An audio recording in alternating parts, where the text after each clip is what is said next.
পার্বত্য চট্টগ্রাম সহ সারা দেশে নারী ধর্ষণ নির্যাতন বন্ধ করো এই স্লোগানে কুমিল্লার মুরাদনগরে নারীর উপর যৌন নিপীড়ন ও নগ্ন ভিডিও ধারণ করে ফেসবুকে ছড়িয়ে দেয়া ধর্ষক ফজর আলী সহ ঘটনায় জড়িতদের দৃষ্টান্তমূলক শাস্তির দাবিতে খাগড়াছড়িতে 2 নারী সংগঠনের উদ্যোগে বিক্ষোভ মিছিল ও নারী সমাবেশ অনুষ্ঠিত হয়েছে।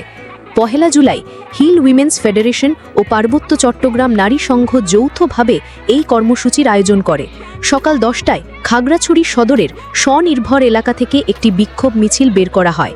মিছিলটি জেলা পরিষদ, রেড স্কোয়ার, উপজেলা কলেজ গেট হয়ে শহরের চেঙ্গি স্কোয়ারে গিয়ে নারী সমাবেশে মিলিত হয়। সমাবেশে বক্তব্য রাখেন পার্বত্য চট্টগ্রাম নারী সংঘের কেন্দ্রীয় সভাপতি কণিকা দেওয়ান, হিল উইমেন্স ফেডারেশনের খাগড়াছড়ি জেলা আহ্বায়ক অ্যান্টি চাকমা ও পাহাড়ি ছাত্র পরিষদের খাগড়াছড়ি জেলা সাধারণ সম্পাদক তৃষ্ণাঙ্কর চাকমা। বক্তারা বিচারহীনতার কারণে অপরাধীদের শাস্তি না হওয়ায় মুরাদনগরের মতো ধর্ষণ নিপীড়নের জঘন্য ঘটনা ঘটছে বলে অভিযোগ করেন। পার্বত্য চট্টগ্রামে কল্পনা অপহরণ থেকে শুরু করে এযাবৎ নারীর ওপর যত সহিংসতার ঘটনা ঘটেছে কোনোটিরই সুষ্ঠু তদন্ত ও বিচার না হওয়ায় বক্তারা ক্ষোভ প্রকাশ করেন।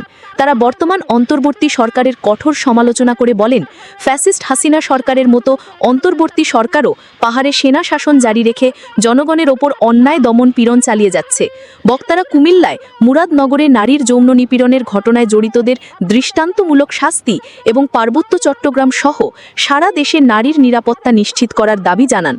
একই সাথে তারা দেশের সকল জাতিসত্তার সাংবিধানিক স্বীকৃতি এবং পার্বত্য চট্টগ্রামে গণতান্ত্রিক পরিবেশ সৃষ্টির দাবিও তুলে ধরেছেন।